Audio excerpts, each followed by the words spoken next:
Cheno anje uno prati luna khatsire na enye mrume kwa matolongere yandera ko indaba. Anyire senda kofula lano kata kuchenda na ivero tini bwa makani. Nyaji mimi nataka nikupeleke tu pale kwa Fadhi. Tukae na wewe pale kwa Kejo teja.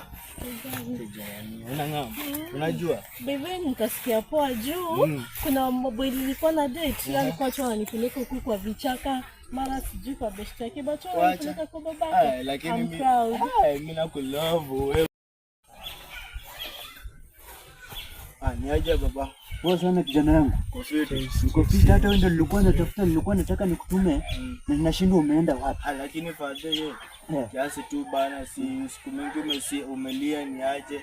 Niletee kwa hata kademu hapa kwa nyumba kakuletee kwa hata maji huko kwa mtoto. Ni siku mingi kijana yangu ndi komple ndio utaishia kwa, lakini ukoresha maana sana kijana wanje. Sana ukoresha maana. Yes. Mimi niaje? Kwa shengo wanasemaga wacha nidonjoke jana. Ngoja kwanza watujamalizana kushinda kumala na tawe. Hata zenye la kumshia sasa. Unawezaje kuja na msichana mwenye hana heshima, unashinga na fuare. Awanje unataka kukaa na msichana kama huyu hapa kwangu. Awanje bwana, wasichana kama wawezi kaa kwa boma yangu. Omkana nasema hata kama bado sijaongea mengi, nionyeshe mgongo kurudi mahali umetoka. Baba. Mwenye mgongo. Twendeni wote mwende mfanyike vitu zenu huko. Mulano. Kijana wangu nasema toka hapa. Toka hapa kama utatafuta msichana mwingine, lakini una huyu manavasi hili anotawe. Anelobere. Unangatia toka hapa.